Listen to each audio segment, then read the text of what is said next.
नमस्कार, रामकृष्ण हरी। आज आहे आषाढी एकादशी। आषाढी एकादशी निमित्त आपण बघणार आहोत आज साबुदाणा वडा। तर मी तुम्हाला साबुदाणा वड्याची रेसिपी दाखवते। आपण बघूया साबुदाणा वड्यासाठी लागणारे साहित्य।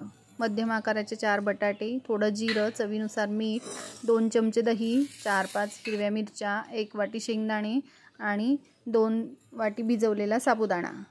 शेंगदाणे मिक्सरमध्ये बारीक करून घ्यायचे। मिरची पण थोडी बारीक वाटून घ्यायची आणि सगळं साहित्य मग नंतर एकत्र करायचं। बटाटे आधी किसणीच्या साहाय्याने चांगले किसून घ्यायचे। बटाट्याचे जर छोटे मोठे तुकडे असले तर साबुदाणा वडा चांगला नाही होत। साहित्य एकदम एकजीव चांगलं असं कुच करून घ्यावं, म्हणजे साबुदाणा वडा पण बनवायला पण छान होतो आणि सगळं एकजीव झालं की खायला पण एकदम टेस्ट देतात।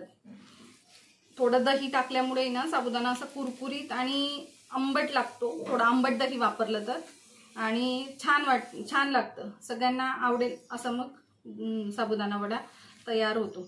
हे चांगलं पीठ असं मळून घ्यायचं। चांगलं मळल्यानंतर त्याचा एक घट्ट गोळा करून घ्यायचा आणि मग साबुदाणे वडे तयार करायचे। असं घट्टसर गोळा एक करून घ्यायचा। मी चांगलं मळून असा साबुदाण्याचा गोळा तयार करून घेतलाय। तो थोडा 10-15 मिनिटं मुरत ठेवायचा।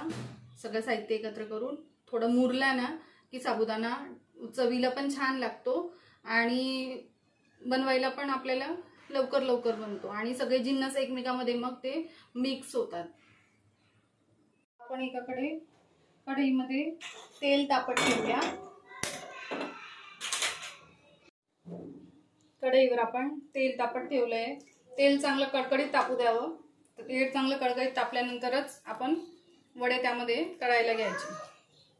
तेल चांगलं तापलं असलं की वडा पण चांगला कुरकुरीत आणि छान तळला जातो। असे हातावर थोडे पाणी लावून वडे तयार करून घ्यायचे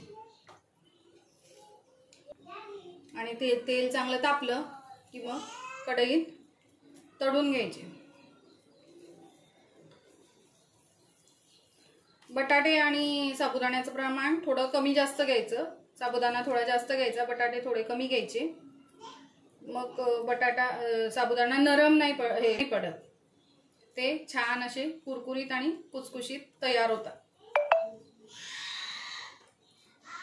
बटाटे जर जास्त घेतले तर साबुदाणा वडा नरम होतो।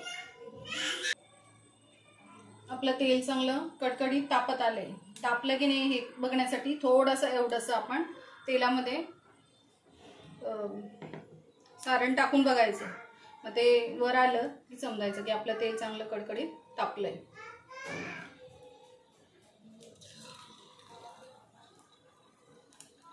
तुम्ही पाहू शकता की तेल आपलं चांगलं कडकडीत तापलंय।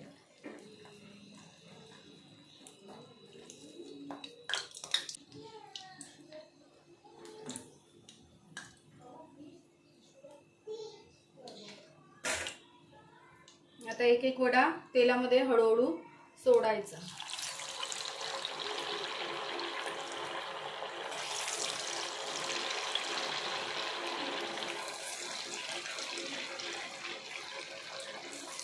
माझ्या मुलीला खायचंय म्हणून माझी मुलगी आहे मध्ये करते वडे। तिला कधी मिळतील कर ना ग मम्मी, कर ना ग मम्मी।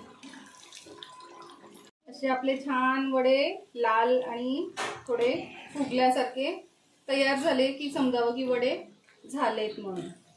आता आपण वडे काढूया। छान असे थोडे लालसर झाले ना की वड्यांना चव पण छान लागते आणि दिसायला पण ते छान होतात। असे आपले हे कुरकुरीत वडे तयार झाले। आपण साबुदाणा वडे पाहिले। साबुदाणा वड्याबरोबर खायला आपल्याला चटणी हवी, तर चटणीसाठी 4-5 भाजलेल्या मिरच्या, जिरं, मीठ, शेंगदाणे, खोबरं आणि थोडं दही। दहीने चटणीला एक वेगळी अशी आंबट चव येते आणि खायला पण छान लागते। तर मी ती तुम्हाला दाखवते। ही झाली आहे चटणी तयार। ही साबुदाणा वड्यांसोबत एकदम खायला टेस्ट आणि छान लागते। सगळ्यांना खूप आवडते माझ्या घरामध्ये, म्हणून मी ही चटणी साबुदाणा वड्यांसोबत बनवते। कोणी दही खातं साबुदाणा वड्यांसोबत, कोणी चटणी खातं, तर साबुदाणा वड्यासोबत दोघंही खूप छान लागतं. एकदा तुम्ही ही रेसिपी करून बघा. साबुदाणा वडे आणि चटणी आवडली असेल तर नक्की कमेंट्स करा आणि माझं चॅनल लाईक, शेअर आणि सबस्क्राईब करायला विसरू नका. धन्यवाद.